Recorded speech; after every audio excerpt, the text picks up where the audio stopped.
I want to talk to you about one of my favorite topics, and that is your state. I don't mean the state you live in, right? In Australia, we have states and territories, and there's a bit of, like rivalry between them, especially so I'm in New South Wales, but I'm a Queenslander by origin. That was the first state I came to.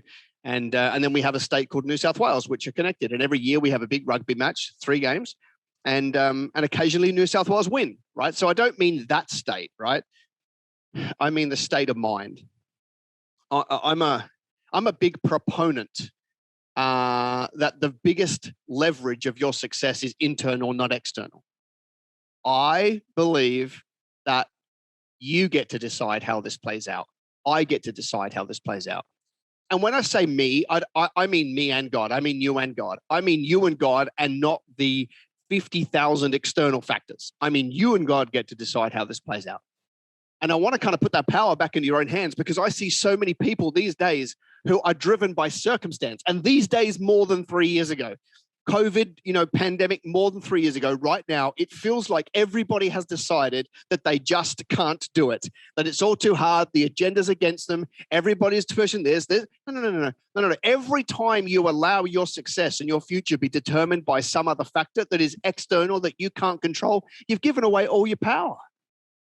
And my purpose this morning is to get you to take it back and to see that you and God get to control how this thing plays out. All right. Scripture says this: he who cannot rule over his own spirit is like a city with broken down walls. I find that to be amazing, because I want to help you today learn how to rule over your own spirit, right? We're going to tackle that from the mind. It's broader than the mind, but we're going to start with the mind. What happens when a city has broken down walls? It's risky. They're open to attack. They can't protect themselves. They can't control the culture on the inside, right? There are so many reasons why a city with broken down walls is dangerous. And I want to help you be able to build those walls up so that you can protect yourself from the attacks, whether they come by night or they come by day. I want you to be able to build those walls around you so that inside those walls, you can set a culture and boundaries that you want to live by, right? But when they're broken down, there's no boundary between the internal and the external, and it's all open and it's up for grabs. And I want to help you put those walls back so that you get to decide how this plays out. Many people have said this. It's one of the most famous kind of personal development lines available. The first person I ever heard say it was one of my favorite preachers of all time. His name was Chuck Swindoll.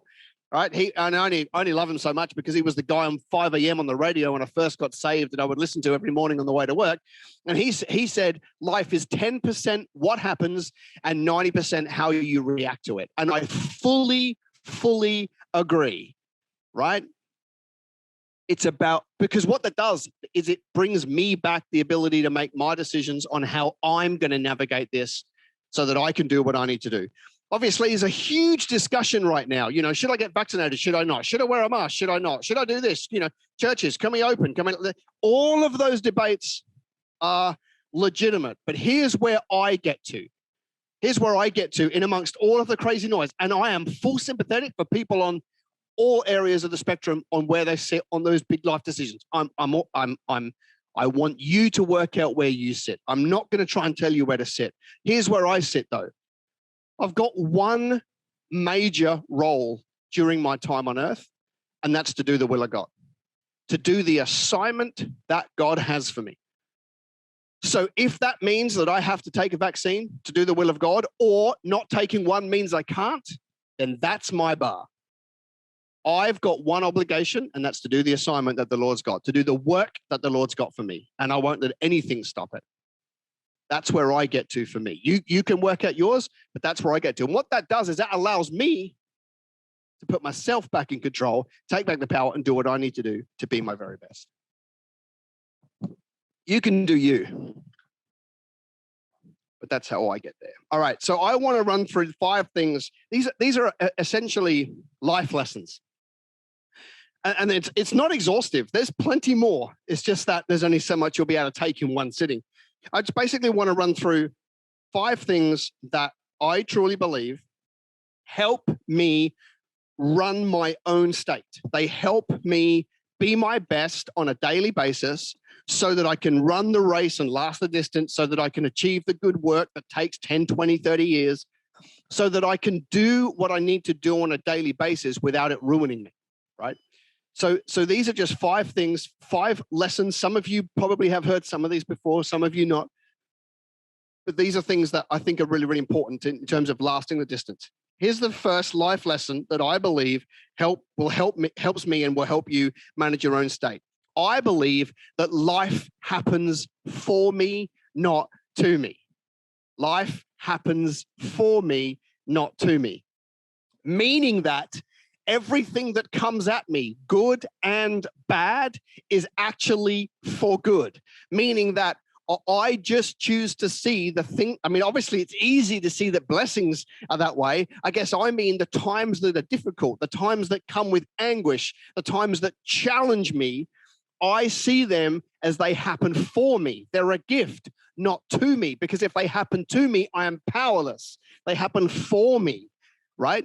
And so, you know, everybody has got junk in their life. Everybody's got stuff they don't like about their life, you know, and some of that is their own doing. Most of the stuff in my life that hasn't panned out well is my own doing, and a small proportion of it is somebody else's doing, but I still choose to see it as it happening for me. I'll give you an example. On my 8th birthday, I was living in England. That's where I grew up. I was in England until I was 14. On my 8th birthday, I had a few friends over. And I went to my mum at, like, you know, I had some friends downstairs. I kind of went to my mum at whatever time and said, "Hey, where's Dad?" And she said, "He's gone. That's it, he's gone." And he decided to leave on my 8th birthday when they're having a little party. Now, don't worry. It's all okay. I tell you that story because it's pretty sad, but it's okay. It all works out well in the end. Now that's not the best feeling when you're 8, right? And then they go into a protracted battle and the kids are pawns, and because they don't know how to handle it either, right? So it's new for everybody. That stuff's not great. But here's what happens, right? My mum goes on to meet somebody else. And 2 years later, she's with another fellow called Keith, and they're still together today. Now, see, here's the thing. You might be like, that's really sad. No. I got the benefit of learning from 2 mentors, not 1. I got the benefit of learning from 2 dads, not 1. And they brought such different skill sets to the table that I got to see 2 dads instead of 1. See, it depends how you view it. You know, at 14 years old, my family decided to uproot from England and come to Australia. Well, when we came to Australia when I was 14, 1993, they obviously raced off and had to get themselves set up in Australia. And here, I got an older brother. We weren't particularly close, so we went in different directions to find ourselves in a new country. And it's damn lonely. Well, woe is me. What am I going to do? Cry my milk? No, like I look back and I go, no, all of these things helped me. You know, when it comes to being able to, like, I enjoy my own company. Why? Because for example, I had to come to a country and spend a lot of time on my own, and I like me, right? You know, like that. It's happening for me. These are gifts that line up, and they all get used later on, right? They all get used later on. You know, coming back to the dad's thing, my second dad, obviously not my dad, but the dad who raised me from sort of 10 onwards, had an incredible work ethic.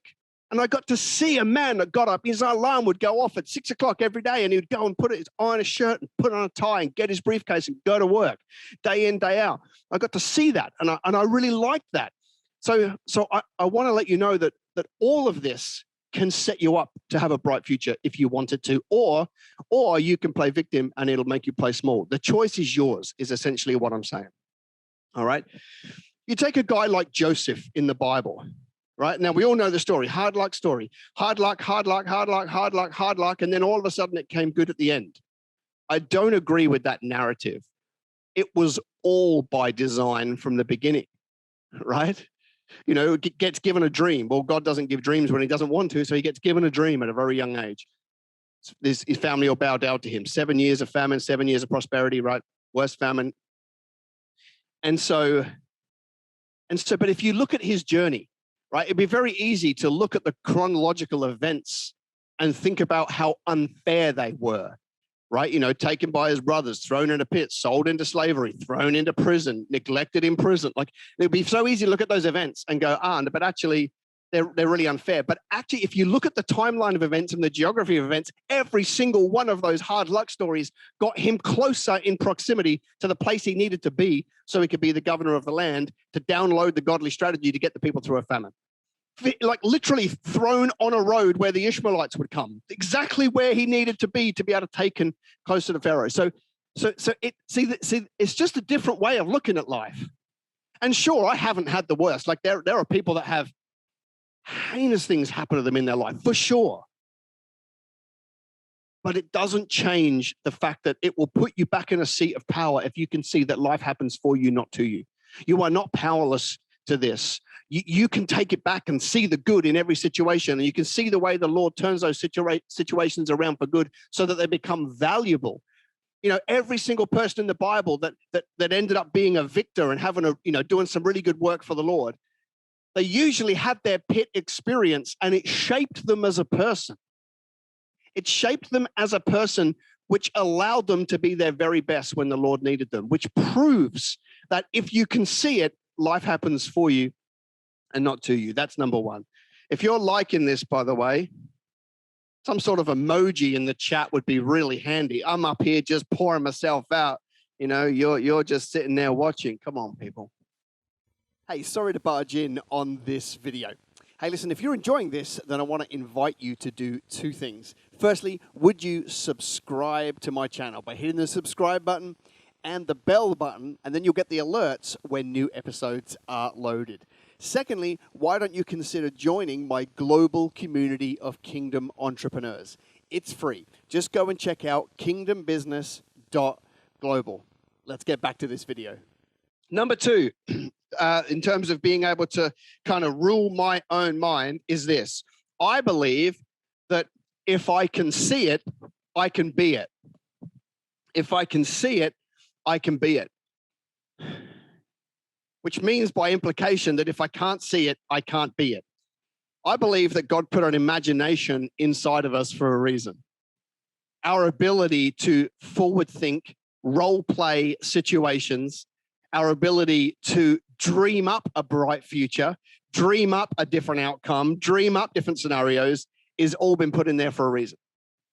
And there have been some really bad teaching over the last few hundred years that might be fleshy, right? For you to even use your God-given imagination to create a better world. The problem is that if I can see it and if I can see it clearly, then I'm far more likely to be able to make decisions on a daily basis that get me to be it. And so I want you to turn back on that dream machine and start seeing a better future, seeing what it looks like. No matter what assignment you've got, for me, it's to rally up a large group of kingdom entrepreneurs and to go and invade the marketplace and do business God's way and show the world that there's a better way. Like that's mine. Well, I need to start to role play. What does that look like? Well, that looks like getting up in front of a group of people and speaking and traveling and rallying people and troops. And it means getting down and dirty with them and helping them with marketing campaigns and mindset training. And it also means getting in the ring politically to some degree. I'm never going to run, but I might agitate from the outside. Like it means all of those things. Well, I need to start running those scenarios. What does that look like? Who do I need to be, right? Because if I can't see it, I can't be it. And anybody that has, I think school typically shuts down that dream machine, right? It says, you speak to any, young kid, boy or girl, they've got dreams. I'm going to be a ballerina. I'm going to the moon. I'm going to be a fireman, right? Whatever. And then school's not all bad. But one of the limitations of the scholastic system is it tries to force you into choosing one thing and just get good at that and hang your hopes in that. And what that can do to a lot of children is stop them dreaming. And a lot of people then basically, stop that dreaming right the way through their adult years. And so it can be quite hard for me to say, if you can't see it, you can't be it, and you need to turn back on the dream machine, but you need to. And all I really want to do right now is give you permission to start dreaming again.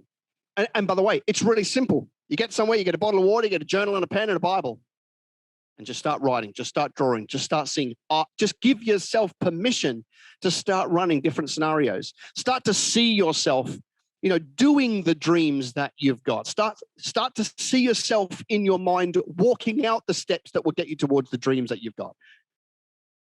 This is, and then after a while, you'll start to oil those rusty cogs, and it will become second nature for you to start to dream. I give an example of what I do. Every single morning when I wake up, I'm a one snooze alarm, right? I always go for one snooze, not because I want to go back to sleep, but I use that time to kind of set my attention for the day. So when my alarm goes off and I hit snooze, like I think it's 9 minutes or something like that, I then basically, start talking to the Lord, talk about what I'm grateful for, but I start to visualize my day, and that normally leads off into visualizing things in the coming weeks and months and years, and maybe when I'm 70, my mind kind of wanders off to those things. It's vitally important that I set my day by starting to run those scenarios in my mind. And I reckon you should do the same. We're talking about 9 minutes of your day. That's not even half of 1% of your day. If you actually just sat there and started to oil those cogs, and you started to see, see this life, see the success you want to have, see the business that you want to build. Because if you can't see it, you can't be it. So if you can't see the big business, then you won't be able to see the management structure, right? And you won't be able to see how big, the impact you're going to have, and how your products and services are going to impact people. You've got to be able to see that stuff, because you can't see it. You can't make decisions line up, and you won't be able to be it. That is the second point here this morning. All right. Number 3, in terms of being able to rule my own spirit. If it's meant to be, it starts with me. I know people say if it's meant to be, it's up to me. I don't believe that. I don't believe that if it's meant to be, it's up to me, because I also believe in collaboration with the King of Kings. So it's not up to me to do it all. It's up to me to start it, though. If it's meant to be, it starts with me. If it's meant to be, it starts with me. Even in the Bible, it gives us a bit of a clue. God says, if you draw near to me, I'll draw near to you, right? In talking about intimacy and relationship, but it means that we have to take that first step. When you look at the parable of the minas, which I think I've covered off maybe even more than once on these KBG calls, what was the instruction from the master? Trade until I return. The instruction was that the person that was given the mina needed to go and do what they needed to do. They needed to learn how to trade, go and put it to good use, and come back before I can give an account. It was up to the servant who was given the mina to go trade. It wasn't God's obligation to bring the increase. Or in that story, it wasn't the master's obligation to bring the increase. It was the servants, which is us. So I believe that if it's meant to be, it starts with me. So many people today are waiting on the Lord to give them a green light, an open door, blessing, breakthrough, but it's a stalemate because the Lord's looking at us. We're not robotized. He's not wanting us to be robots where we're void of decisions and enjoyment and things like. He's like, that's why we, I've heard preachers say, and it's not wrong in some settings. It's probably wrong as a blanket rule, where people say, find out exactly what God's doing and go and do that thing. And I'm like, that does make total sense from a macro picture of doing your assignment. But with a micro picture of what I'm going to do today, I find that as when I step into things that I know are smart and calculated and thought through using the skills and my experience, the Lord will get on top of that and bring an increase to it. And so that's me starting. And as long as I'm starting something that is righteous and has good intent, then the Lord will be on it and it will increase it. So the problem is that so many people today are sitting back passive and saying, well, if, I've literally heard it. If it's the Lord's will, it's the Lord's bill. He must just be seething when he hears that stuff. And he's like, I've given you the most prosperous era in history. I've given you, an era where it's never been easier and never been cheaper to start a business. I've given you more resources on the planet today than ever before. And you're waiting for me? God to be up there saying, I've already done it. And then these people are sitting back going, I'm waiting for a door to open. Just kick the damn door down. And if you get to the other side and there's something that's not godly, then go get another door and kick it down. All right? If it's meant to be, it starts with me. So from my perspective, I would rather be on the offensive, tackling strategies, and then on that journey of doing things, I'm listening, ears and heart to the Lord to just check that we're on the right path. Does it need adjusting? But you'll never see me sit back and unsure. Should I be there? Should I be that? All the stars need to align before this, and the Lord needs to give me 7 confirmation. What? Just go and get amongst it. On the journey, the Lord will speak to you about making those micro adjustments so that you can get there. But if it's meant to be, it starts with me. Hey, listen, would you do me a favor? That's a question. What I could do with from you guys is just to give us as a community some airtime. If you can just snap a photo of the screen at some point during our time this morning, today, tonight, wherever you are in the world, and then go and share that on social media and tag me. It'll be amazing because your friends will see it and then they might say to you, hey, what is the thing? And you can invite them. It's free. It'll always be free. But don't post it inside Kingdom Business Global because everybody knows there that we do these trainings. I want to get it outside. So put it on your personal page, put it on your business page, put it on my timeline, tag yourself, whatever. You can go to Wes Hone, Business Greenhouse. Just go post it on your social, tag me in it. And it would mean the world to me if you would do that, because that's how we can effectively spread the message of Kingdom Business and get a big enough community that we can create change. All right, number 4 that I believe in terms of rule of my own spirit is this one. I compete with no one except me. I compete with no one except me. See, I don't care what anybody else is doing. Literally don't care, right? And it's also interesting because now that I've been doing this business advising Kingdom Business thing I started business coaching in 2007, so 14 years. There have been so many people that I could have competed with that have come and gone. Right? You know, it's like it really would not have been worth giving it any of my time because they've come and gone, you know, and so at the end of the day, I also believe that if I can't enjoy success for somebody else, then I won't enjoy it for myself. And so if somebody does come along and they start doing a better job or the fruits of their labor are more than mine, I'm their biggest champion. I want everybody to win, right? And I believe that we're not all eating from one pie. Right? You know, the world system is there's one pie and as long as you get a chunk, somebody else misses out on a chunk. That's not the economy of God.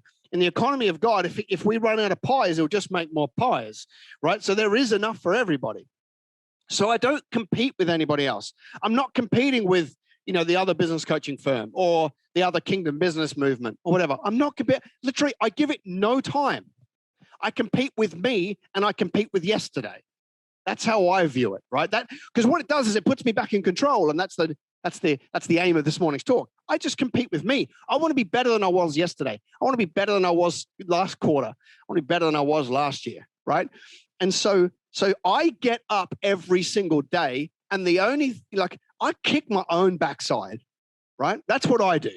I get up every day, and I'm like, far out. That is nowhere near your potential. Wes, get up and do better. Right. And I try and do that in multiple areas of my life, with my faith, with my family, with my finance, my fitness, and my fun. If you don't know what they are, we'll do another video on them. That's how I view competition. Not interested. I don't compare myself to anybody else.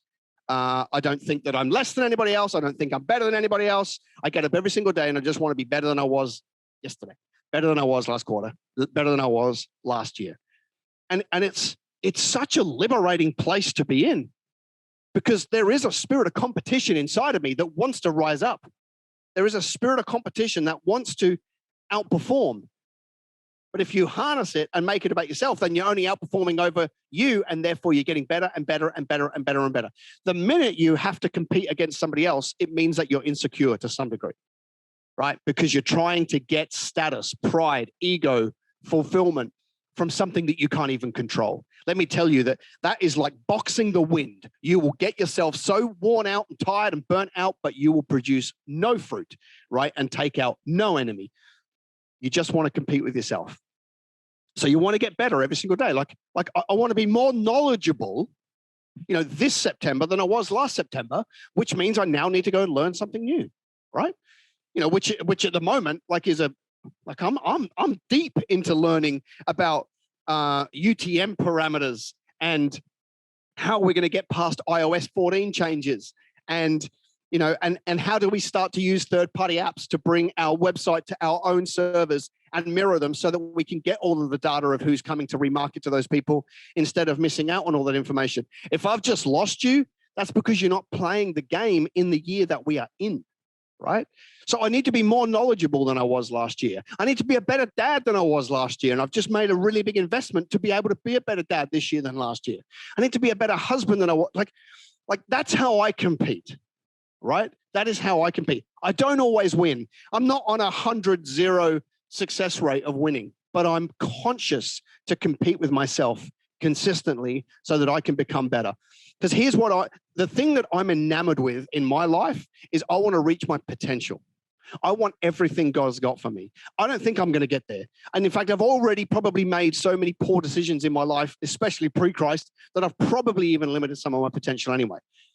But I want to chase as much of it as I possibly can, right? And so that's my mechanism for reaching my potential. If this is the person God's got for me, and this is the person I am today, my job is to get closer and closer to that person.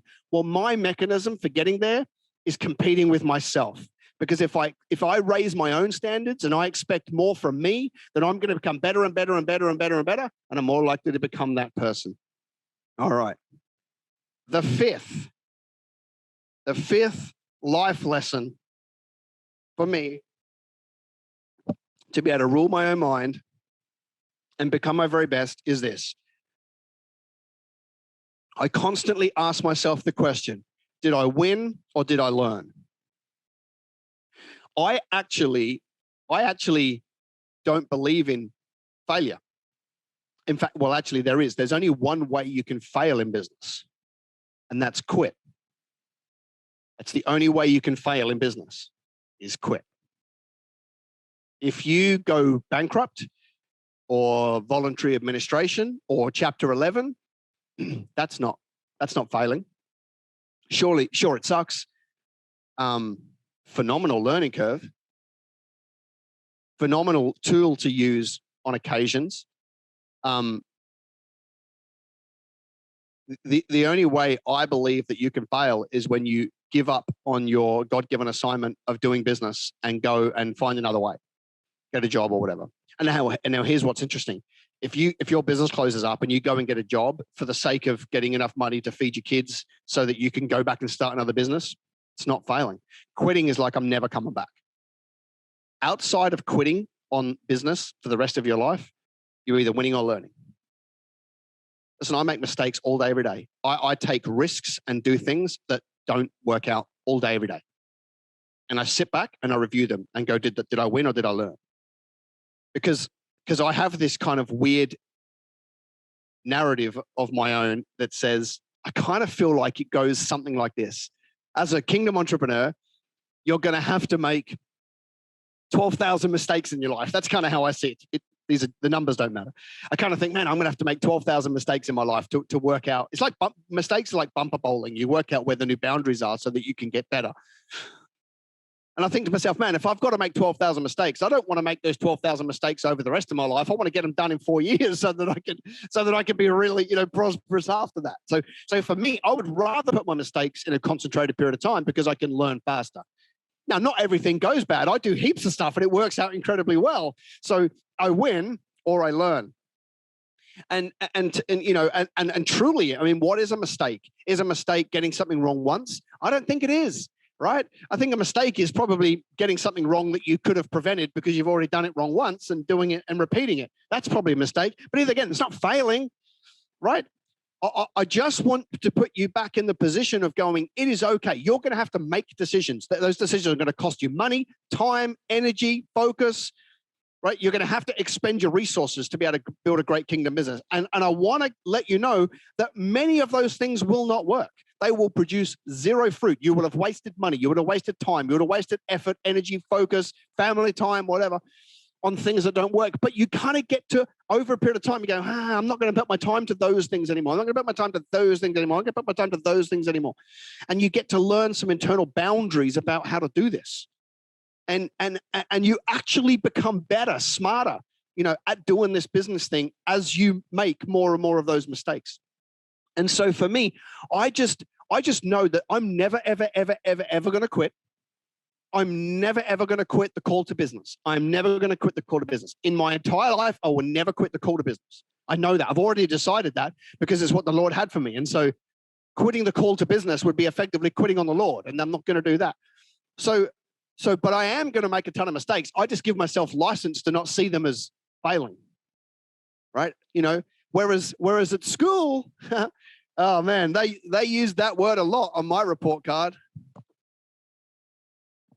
The most common thing on my report card was talks too much and works sporadically. Turns out they were prophetic. They had no idea. So I want you to know that, first of all, I mean, not that it really matters for me, but I want to give you a license to get things wrong, because it's in the learning that you work out how to be better. And if it costs you money, don't worry, because there's plenty more of that. If it costs you time, that's a little bit more concerning because you can't get that back, but you've got lots of it anyway. And as long as you're deploying time and learning and not repeating the same mistakes, you get exponentially faster at this thing called success. And that's what I want for you. All right. But do not think for a minute that you are currently failing. You're either winning or learning. And those learnings need to give you the knowledge so that you don't repeat them, so that you get better and better and better and better. Then you get more and more wins. And as you get more and more wins, then you'll climb exponentially. So let's just do a quick fly through of all of these, right? Number one, life happens for me, not to me. Right? You got guys like Joseph, who it would look on the outside that it was a challenge, but it was actually all for the plan. Now I believe that if I can see it, I can be it. When I think about David who's about to take out Goliath, right? What does he say? He says he overhears, like, this is what's going to be done for the person that takes out Goliath. He's going to get no taxes for life. For him and his family, he's going to get a pretty girl. And what does David do? He walks up a little bit closer and says, can you say that again? Can you say that? I want to be able to see it. I want to be able to see it. Say that again. I'm going to get a pretty girl. Okay, go. I can say I'm going to no taxes for me and my family. Now I can see it in my mind. I'm going to go out and take out Goliath because I can see it, right? And then I'll be able to be it. If it's meant to be, it starts with me. It's up for me to get up every day and trade. And like with the story of the Minas, I compete with no one except me. I want to kick my own backside and be better than I was yesterday. And every single time I take a risk and do something, I ask myself the question, did I win or did I learn? Because I'm never, ever, ever going to quit. Those 5 things, though, will come down to really, will they get implemented in your life, right? They're good things. You've sat on here. You've put a few emojis for those of you who worked out how to do that. You've put these things into the chat. Like, listen, it doesn't mean that anything changes in your life. And this is where I come to it, at the end of every conference, every seminar, every training. Something's got to change in your life, though, for you to want to adopt these things, to make them part of your makeup so that you get closer to success. Here's the deciding factor, I believe, on those people that implement and those that don't. It comes down to one thing: hunger. The people that are hungriest in life are the people that make it. Because there's enough reasons to play small. But the people that are hungry, like hungry for it, when you've got that insatiable hunger to be the best that you can be, then you will do whatever you need to do it. It doesn't matter if you're the least skilled, come from the wrong side of the tracks, the wrong color, the wrong shape, it doesn't matter what you've got going on as a baseline for your family. Your parents quit, your foreign country. It doesn't matter what it is. If you're hungry enough, you'll make it. That's why there can be, example, someone living on the streets in Ghana who can go and create, a multi-million-dollar business because they were hungry enough that they wanted it. Whereas you can get somebody who's born into prosperity and they do nothing with their life because they're not hungry. When you're hungry, you can do it. I'll give you another example. For those of you, if you go back maybe 15, 20 years, actually 20 years and beyond, for those of you that like tennis, I love this example, right? Two of the greatest tennis players in history were Pete Sampras and Leighton Hewitt, right? And so Pete, obviously American, Leighton being Aussie. But both rose to the top of their field, but they got there very, very, in very, very different ways. Pete Sampras, if you ever watched him play, it was like watching silk him play. He was a big guy, and he would just lean over one side and play a little shot, and then he would just glide over to this side and play a shot, and then glide, and it would almost look effortless. Rose to number 1 in the world.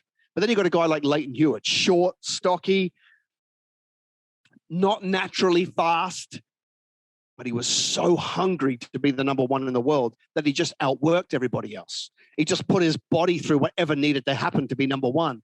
And when you watch that guy, he would run to one side and slide and play a shot, and his body would be under pressure, and he'd get up and run to the other side. Now, see, Leighton had all the reasons why he shouldn't have been number one in the world.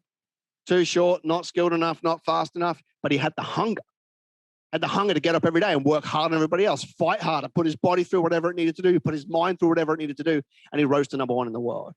And that's the same thing in business and in kingdom business. If you're hungry enough, see, one of the reasons why I'm here and you're on that side of the screen, not that I've got it all together, is because I'm just hungry for business. I'm just hungry to make it work. I'm hungry to chase down the things of God. It's the only reason. It's not because I'm better, not because I have more skills, more knowledge, more opportunity. I'm just hungry. And so I think that's probably a good place to stop. Well, hey, if you enjoyed that episode, would you do me a favor and hit the subscribe button below and hit the bell icon so that you get the alerts of all of the future episodes? It would mean the world to me if you would do that right now.